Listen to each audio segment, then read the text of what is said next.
There is something spectacular happening in this painting, and if you don't know the story, you'd have missed the pulse, because it is a very special day for a very special young lady, and she is only just 6 years old. It's her first day of school, so no doubt she's overcome with mixed emotions, and it's completely understandable. Her and her mother have picked out the perfect outfit for the momentous day, and she finally gets a chance to wear it. A beautiful white dress. To match her adorable ponytail, she's got her pencils and her ruler, her notebook and padded paper. So, okay. Why is it that she's being escorted by US marshals? And why is there a crowd? You can't see them because they exist outside of the frame, but as you'll soon find out, this painting tells the tale of a true story, and there were thousands. And on her very first day of school ever, Ruby Bridges did far more than walk into a classroom.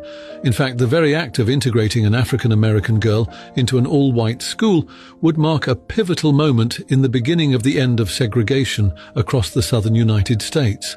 And it is right here that Rockwell leaves us a clue. At the very same instance that you realize the significance of the occasion, you might have also noticed the tomato splattered onto a wall littered with vile remarks.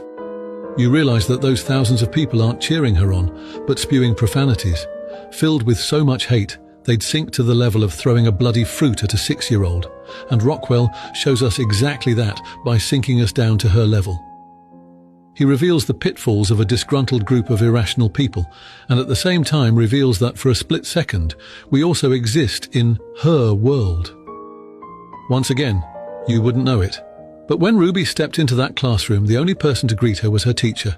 She spent her entire year of school on her own. And Rockwell teaches us, with a stroke of a paintbrush, that Ruby went to school so that we would learn. And she stood on her own so that we could walk.